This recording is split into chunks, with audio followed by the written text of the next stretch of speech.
तो इस वीडियो का हमारा जो डेरिवेशन है that is related to the friction. I am talking about class 11th NLM chapter और डेरिवेशन का नाम है motion of a car on a levelled road, levelled circular track we can say. Okay, motion of a car on a levelled circular track.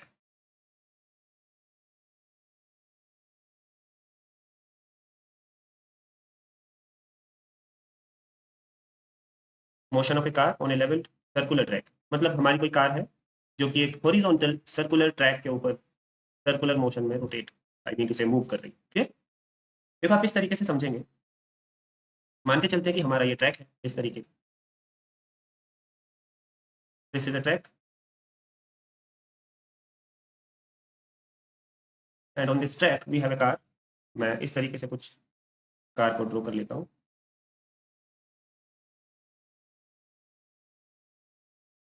ठीक है, इसका front view आपको दिखाई दे रहा है, मतलब ये इसका ग्लास पेन हो जाएगा, ये इसकी हेडलाइट्स हो जाएंगे एंड सो ऑन। ठीक है, तो इस तरीके से आपका एक कार इस सर्कुलर ट्रैक पे मूव कर रहा है और इस सर्कुलर ट्रैक का जो रेडियस है, इट मीन जो सेंटर है वो समवेयर यहाँ पर कहीं पर इसका सेंटर यहाँ ले लीजिए। Let's say this is the centre of the circular track.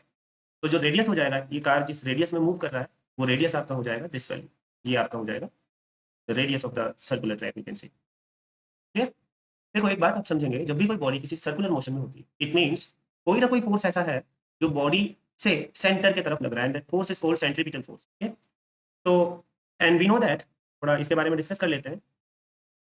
Centripetal force जो होता है, the formula of the centripetal force is mv square by r, where r is the radius of the circular track or the circle in which the body is moving, m is the mass of the body itself, and v is the velocity or speed you can say at any particular instant of the body. Clear? तो ये car इस तरीके से move कर रही है। तो देखिए आप एक चीज समझेंगे, इसका जो मास होगा, इसका बेसिकली जो वेट होगा वो नीचे की तरफ लगेगा। तो this will be your, you can say like this arrow will be the weight mg, और ऊपर की तरफ जो लगेगा वो होगा normal reaction. Just a minute, ऊपर की तरफ जो इस कार को एक्ट करेगा this will be the normal reaction provided by the ground and this force will be the mg। Clear? और इसका कोई वेलोसिटी इस इंस्टेंट पे है v, तो इसमें सेंटर की तरफ जो फोर्स लगेगा टुवर्ड सेंटर,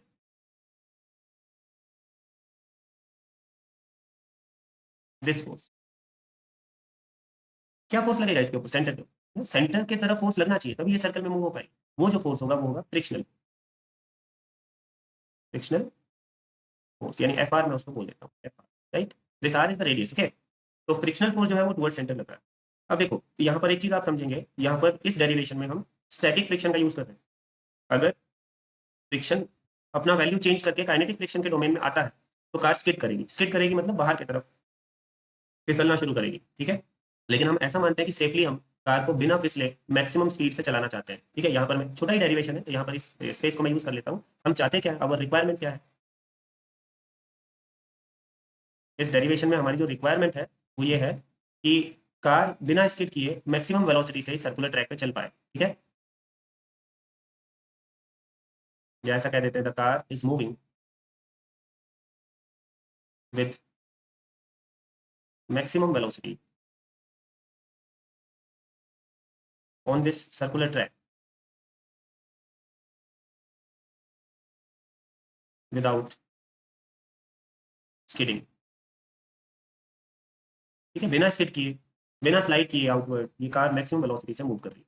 ठीक है, चलिए, तो देखो सेंटर की तरफ जो फोर्स यहाँ पर आ रहा है, अभी देखो ये जो चीज़ है ना, this is our part of derivation, मतलब जो मैथमेटिकल पार्ट है वो मैं डिस्कस कर रहा हूँ अभी।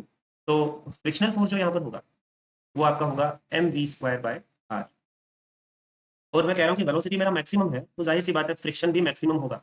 और किस रेंज का, यानी किस डोमेन का, स्टैटिक डोमेन का। इट मीन्स ये लिमिटिंग फ्रिक्शन होगा। कौन सा फ्रिक्शन होगा ये?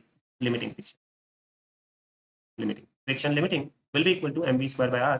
तो फ्रिक्शन होगा क्या? और फ्रिक्शन होगा mu limiting, mu limiting into normal, that will be equal to M, मैं इसको वी मैक्स लिख लेता हूँ, यानी मैक्सिमम वेलोसिटी है या स्पीड है ये मेरी, डिवाइडेड बाय आर। तो यहाँ से नॉर्मल क्या है मेरा, यहाँ से आप इसको वर्टिकल डायरेक्शन में अगर बैलेंस करेंगे तो नॉर्मल आ जाएगा आपका mg के बराबर, क्योंकि ड्यूरिंग द मोशन कार जो है वो कभी भी इस हॉरिजॉन्टल लेवल से ना ऊपर जा रही है ना नीचे आ रही है। It means the vertical direction forces are balancing each other. तो यहाँ पर नॉर्मल का वैल्यू हम डालेंगे mu L into M G, that will be equal to M V maximum square divided by R. m will be cancelled by m, and here mu l will be equal to, or we want to calculate v max, right? So v max will be equal to, v max will be equal to mu l g r under root, right? तो this will be your V max. तो यही आपका result है derivation का।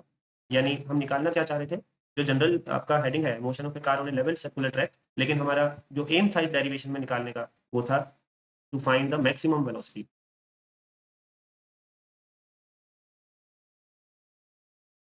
ठीक है, यानी इस सर्कुलर ट्रैक पे आपकी जो कार है वो इतनी मैक्सिमम वेलोसिटी से मूव कर सकती है। इसके फर्दर अगर आप वेलोसिटी को इंक्रीज करना शुरू करोगे तो कार आपकी स्किड करना शुरू कर देगी, फिसलना शुरू कर देगी रोड पे।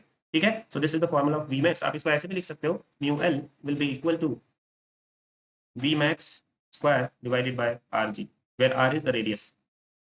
आप ऐसे भी इसको लिख सकते हो, यानी वो क्वेश्चन पे डिपेंड करेगा कि आपसे क्वेश्चन में क्या पूछा है, तो उस हिसाब से आप फॉर्मूला अप्लाई कर सकते हो। देखो बेटा, अभी एक जो नेक्स्ट डेरिवेशन इसमें इन्वॉल्व है वो है बैंकिंग ऑफ रोड। मैं थोड़ा डिस्कस कर देता हूँ। मान के चलो हॉरिजॉन्टल रोड पर आप हो, सर्कुलर ट्रैक पे हो हॉरिजॉन्टल पे, और ये मैक्सिमम स्पीड जो है ना आपकी आ गई लेट से 70 किलोमीटर पर आवर।